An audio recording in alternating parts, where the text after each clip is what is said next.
This is our second in our series of our biostatistics seminar series for 2011, and it's a real treat today to have Professor Mike LeBlanc from the Fred Hutchinson Cancer Center in the University of Washington here visiting us. Mike and I go way back. He was actually one of my professors at the University of Toronto and was on my dissertation committee as well, so it's kind of neat to have him here all these years later. He's a real nice blend of a statistician that works between sort of the applications and the theory. And in terms of his statistical research interests, he does work in the design and analysis of clinical trial data, sort of some exploratory data analysis tools for survival data, and then something that he kind of became quite famous on, which is sort of adaptive regression techniques. So one of his famous areas of work is something known as survival trees, which have become very, very popular. In terms of his collaborative research focus, I'll read off what he's got on his webpage, but he focuses on the design and analysis of therapeutic clinical trials.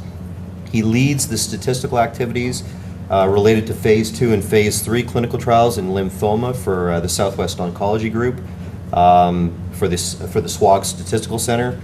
And he's currently investigating design and analysis methods for targeting patient subgroups appropriate for both Phase 2 and Phase 3 clinical trials. So today he's going to be speaking on looking at interactions, which is something he's been playing around for a lot of years. And in this case, it's looking at the impact of genetic data in clinical trials.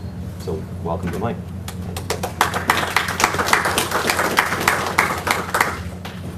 Thanks. It's a pleasure to be here. I'm told I'm supposed to stay pretty close to the podium, and my tendency is to wander a fair amount. So if I get too far over there, push me back.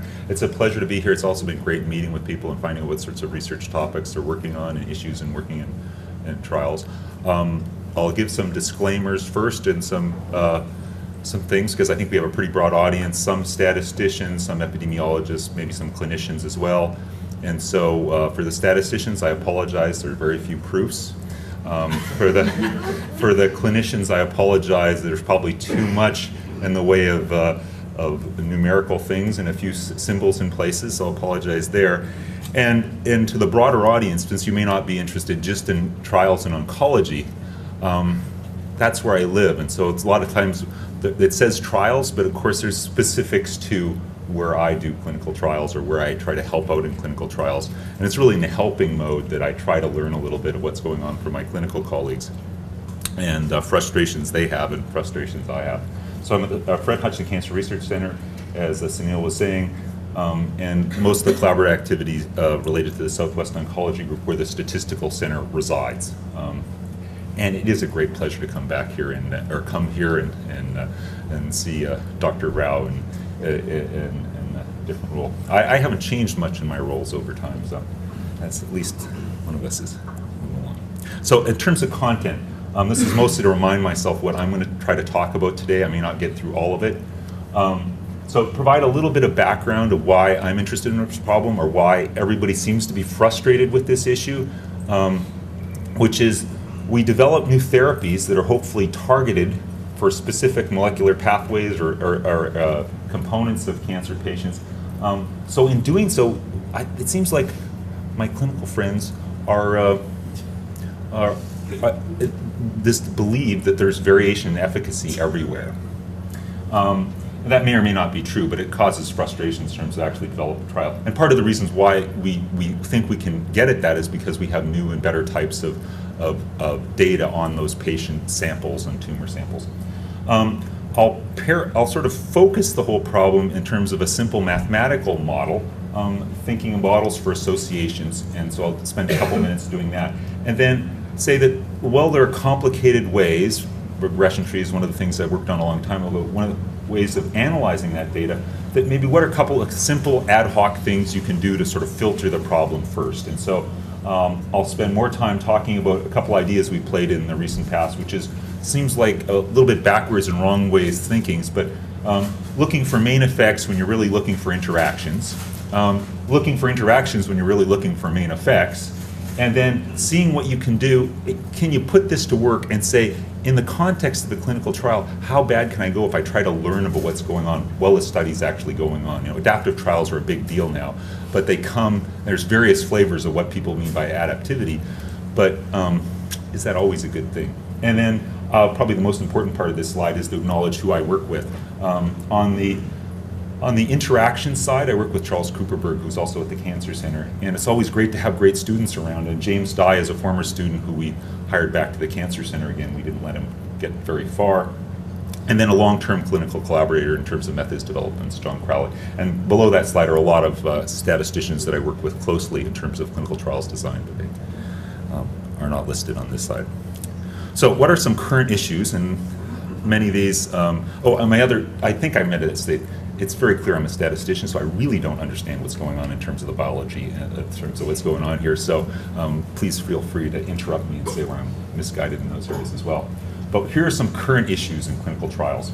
Of course, the most basic level when you're trying to do a Stat 101 course is say, what are you trying to find out about it? In the end, it's probably overall questions. Is treatment A better than treatment B?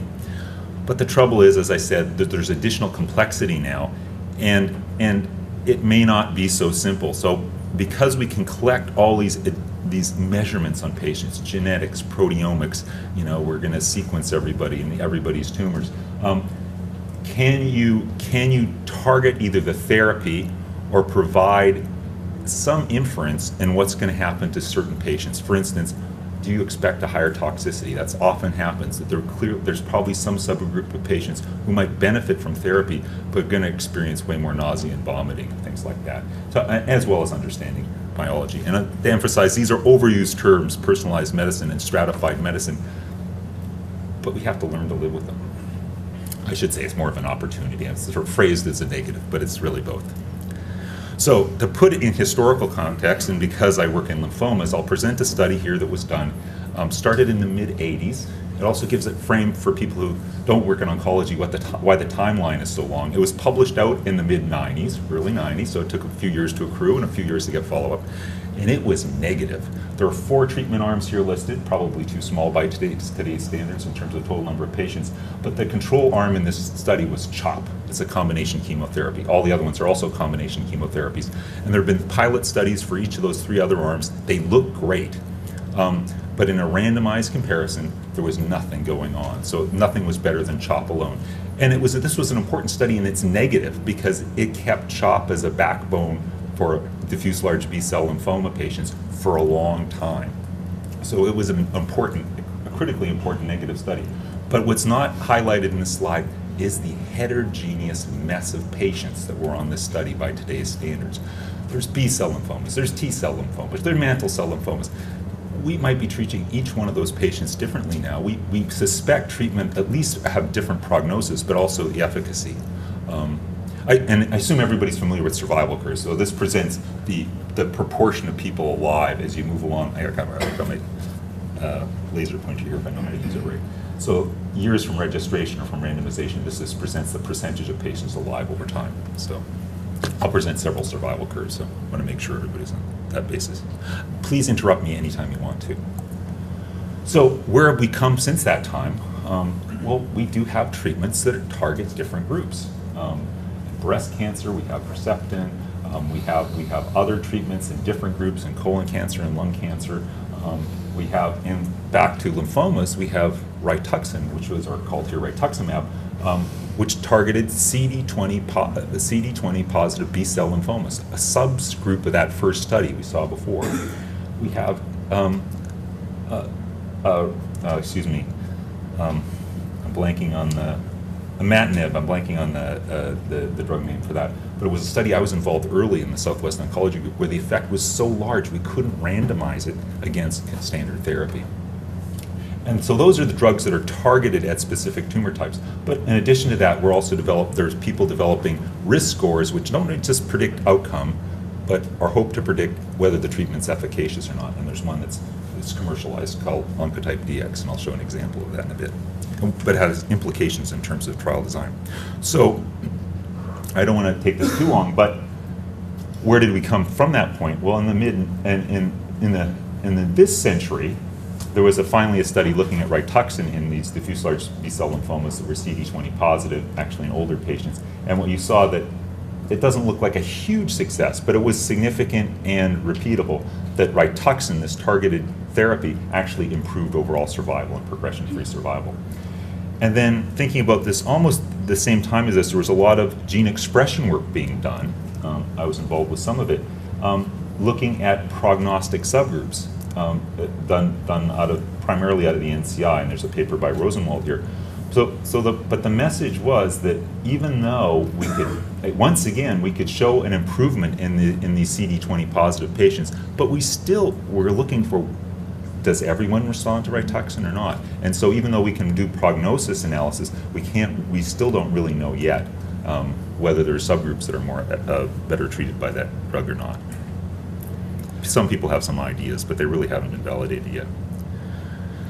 So keeping with a little bit of repetition is a good thing, I'm going to show a schematic of what I'm talking about. So the basic underlying premise is that if you have some genetic attributes, and these could be, one-dimensional, 10-dimensional, million-dimensional genetic attributes that are reduced down to some level, that the treatment is the new standard outcome, and think of the vertical axis here as survival, a response to therapy, that this new treatment is better than the standard, but maybe it's only for a subclass of these attributes. So that's why those bars diverge there.